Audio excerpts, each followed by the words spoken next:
Let's go on a virtual GBN Prairie Walk, starting with our classroom.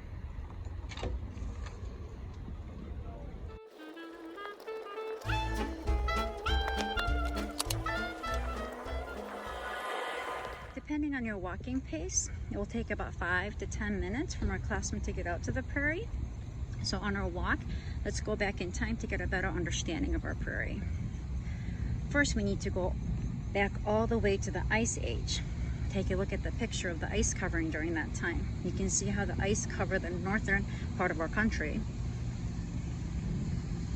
Here's another map showing the state lines. With this map, you can see how the northeastern section of our state was covered in ice. Now you can see that we're no longer covered in ice, so all that glacier ice needed to melt. But the glacier was enormous, so it took a long time for it to melt. When that glacier ice melted, moraines formed, as you can see on this map. The moraines are the green structures that you see, and there are dirt and rocks that were left behind by the receding glacier. So what does that mean? Those moraines form hills in our neighborhood in Illinois. So we don't have mountains in Illinois, in the Midwest, but we have rolling hills. So take a look at this picture of a 4-mile stretch of road in Bloomington, Illinois. You can see how the moraines form that. In terms of Northbrook, I think about that neighborhood behind Sunset by Crestwood Park. There's a little hill there that is there because of the moraine. Now, so we're thinking about hills, but all these moraines also created lower lands that filled up with water. A really big example of that would be Lake Michigan. A small example is found in our GBN backyard. So let's walk to this little creek.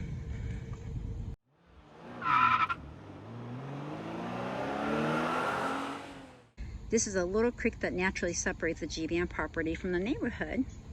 And this is going to be a really important part of our GBN Prairie. All right, let's continue our history chat, but now we're going to focus on the recent human history that I learned from the organization called the Friends of the Chicago River. In this sketch, you can see downtown Chicago and the main branch of the Chicago River. You can also see two different types of homes. To the left is the Potawatomi Native Americans, and to the right is the Jean-Baptiste Point du Sable. Du Sable was a Haitian African who built a cabin and lived there for nearly 20 years, and he married a Potawatomi woman named Catherine.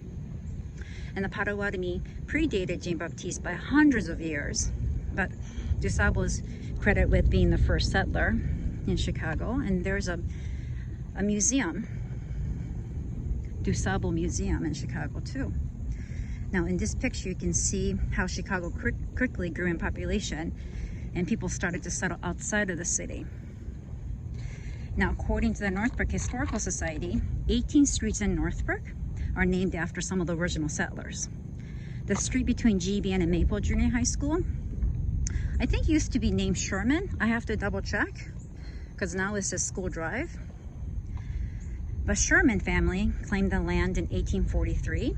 In 1876, they sold the part of their land to the Shermer family. The Shermer family donated their land for the first railroad station, and the village was originally named the village of Shermerville. And the street in front of GBN, Shermer Road, is from the Shermer family. In 1923, the village of Shermerville was renamed Northbrook. And I thought this was an interesting tidbit. The name Northbrook comes from the river that runs through our town, the West Fork of the North Branch of the Chicago River. You know that river that runs through our downtown, the Village Park? That river goes all the way down to Chicago. So back in the day, the high school kids in this area used to go to New Trier High School. But when the population grew, Northbrook founded Northbrook High School, and then Glenbrook High School, and then finally in 1962, Glenbrook North High School. And you can hear a bit of this history in our school loyalty song. It goes, to Glenbrook High we sing our praise, into the green and gold. See how it says to Glenbrook High? And they actually had a meeting to see if they should change it to Glenbrook High or Glenbrook North, and they decided, let's keep it Glenbrook High. All right, let's keep walking to the prairie.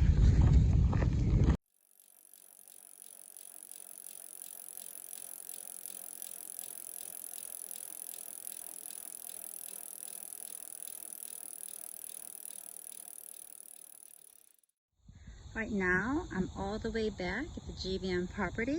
This is a soccer field. That's the stadium. All the way back, you can see the pool, the field house, and the chimney. That's where I started the walk. All right, let's take a look at 4 different sections back here. The first section that I would like for you to look at is a soccer field. Like I said, GBN land used to be a farmland that belonged to the Shermer family, and they probably planted corn and soybeans. And when I was a student at GBN, I remember seeing lots of farmlands in Northbrook and Glenview. Now on this land, it has very low level of biodiversity. Let's take a closer look. You can maybe see 1 or 2 variety of plants, but not very much. Think about it, this grass doesn't really belong in this climate.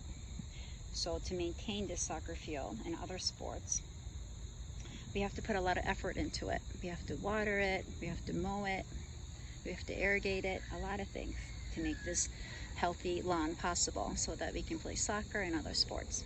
All right, the second section I would like for you to take a look at is a prairie that's going through a restoration process. For this restoration process, there are 7 supporting organizations. A big one is the Illinois Environmental Protection Agency, and of course the Village of Northbrook, and GBN is part of the process. We have a retired GBN science teacher that's helping out as well. Now GBN put this fence up to protect the area, but this fence helps us see the huge difference in biodiversity from the soccer field to the prairie. Do you see that? Now think about it. They are just a fence away. They get the same amount of rain, they get the same amount of sunlight. Low biodiversity, high biodiversity, but we won't be able to play soccer in there. I was told that there are at least 10 different species of grass in our prairie, like switchgrass, Indian grass, northern dropseeds, and big and little bluestem, and that there are over 150 different species of prairie plants that we see throughout the season. So all the yellow stuff you see are called goldenrod, but if we walked in, we would see lead plants, sweet black-eyed Susan, prairie sunflower, ester, rose hip. My favorite is called blazing star, but that's usually late summer, so I think they have gone away. All right, to restore this prairie, one of the things that they did was to cut down the trees. Now, prairie plants cannot survive in the shade, so they need a lot of sun. These plants are really, really tall, but their roots are even deeper. So this grass that you see in front of you, it's about 7 feet tall, but the roots would be 2 or 3 times deeper than that. And the shorter plants, their roots can be even longer in length than the plants that you actually see. We get hot summers in this area, so these plants can get water from deep underground and survive even when we don't get a lot of rain for a long time. The third section I would like for you to look at, this is the original Illinois prairie. Remember that creek that I showed you earlier? That creek saved our original prairie. Farmer Shermer, he couldn't get his farming tool across this creek as easily as he would have liked, so he decided to leave that little patch of land untouched. It's beautiful. Can you imagine 60% over Illinois looking like this? Now I'm gonna go up a little bit.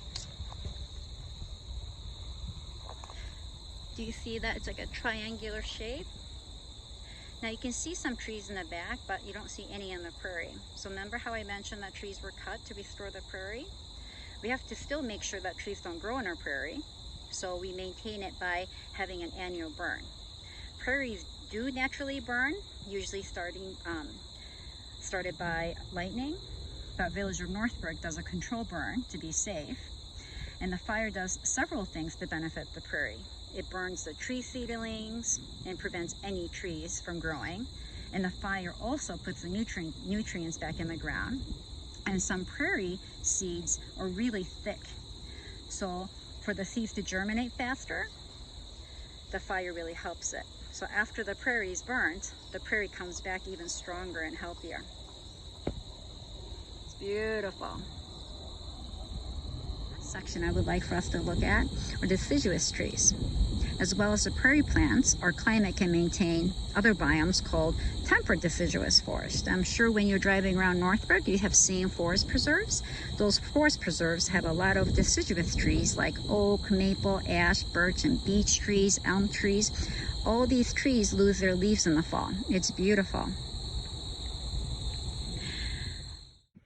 The last thing that I want you to take away from our prairie walk is how our soccer field can go through a process of secondary succession. If our soccer field is not maintained, then it will naturally turn back into the prairie because these prairie plants belong in our biome.